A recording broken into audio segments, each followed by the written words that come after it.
pengalaman Dokter Edi dan Dokter Riza ini tentang kanker, apalagi udah menyembuhkan banyak juga anak-anak yang terkena kanker ini gimana dokter? Dari Dokter Edi terlebih dahulu. Ya, jadi ya kalau kita lihat ya, pengetahuan masyarakat kita tentang kanker anak kan terus terang ya masih jauh lah bisa dibilang ya. Masih banyak yang harus kita lakukan untuk meningkatkan pengetahuan masyarakat tentang kanker anak. Sehingga apa yang terjadi pada saat mereka datang dan kita nyatakan bahwa anaknya terkena kanker, ya tentunya mereka kaget, sedih ya.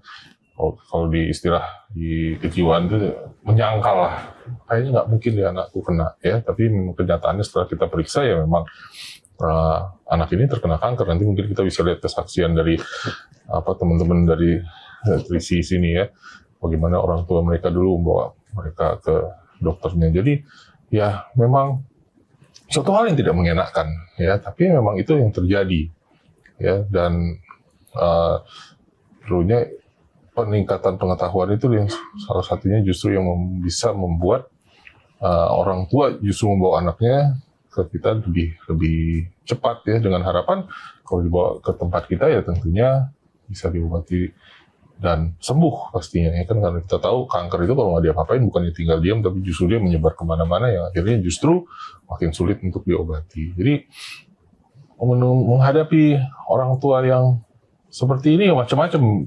Mungkin Mas Riza juga ada yang mau rapat keluarga dulu, benar ya Mas ya, rapat keluarga, mending rapat keluarga 1-2 hari, 6 bulan nggak balik-balik kadang-kadang seperti itu, karena ya penyangkalan ya bahwa kayaknya kok nggak mungkin ya anakku kena gitu ya. Atau bahkan ya itu takut dibilang ini obatnya apa dok? Ya harus kemoterapi gitu ya.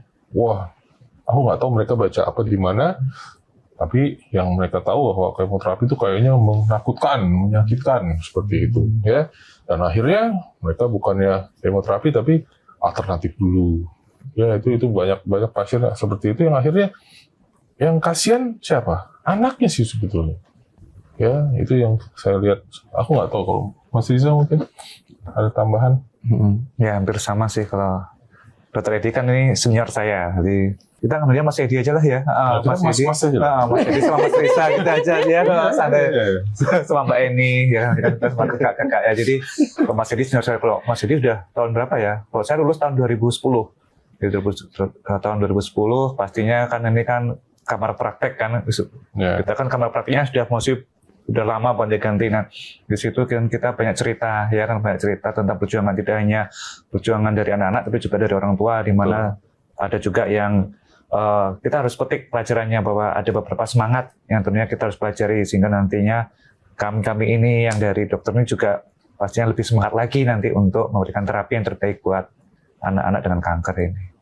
Kalau Mas Edi ini udah dari tahun berapa dok? Jadi dokter spesialis kanker anak ini dok? Aku lulus jadi spesialis anak ya 2003. Berarti 23 tahun ya? Ya. Kalau Mas Riza? Masnya satu aja ya?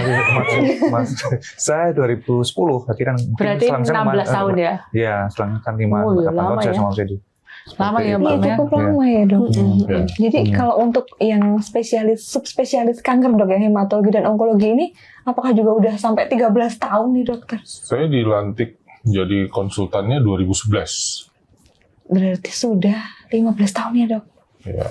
15 kalau tahun. Itu ya. Berapa pasien yang ditangani itu bro? Wah, aku nggak ngitung kebetulan. Kira-kira dong, misalnya ya, ribuan lah bisa dibilang. Ribuan lah. Dokter Riza? Wah, satu itu. Satu aja nggak kelar. Kira-kira wah, Mas Edi kan wah, sampai kayak gitu, wah, satu ini. Lu yang ini nggak dirawat. Kurang perawatan.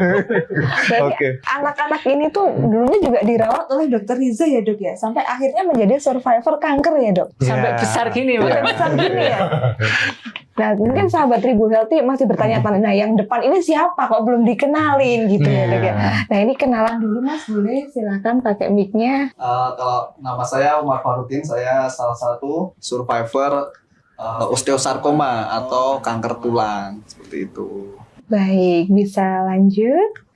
Halo semuanya, aku Cantika Yabel Putri Pangestu, salah satu survivor leukemia ALL. Halo semuanya, aku Raka Bagaskara, aku survivor dari leukemia ALL juga.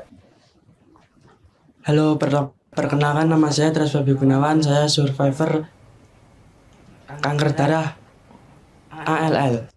Baik, terima kasih. Jadi kebanyakan kanker darah ya dokter ya? Iya, paling banyak memang ya. Tapi ini ada yang kanker tulang Kanker juga tulang, ya. iya. Kanker tulang sama kanker darah. Tapi memang berapa persen dok yang kanker darah itu? 80%? Oh, Lebih? dari semua jenis kanker. Dari Ya, semua hampir, jenis kanker? hampir 80%. Hampir Untuk yang leukemia ini. 80%. Download Tribun X sekarang. Menghadirkan lokal menjadi Indonesia.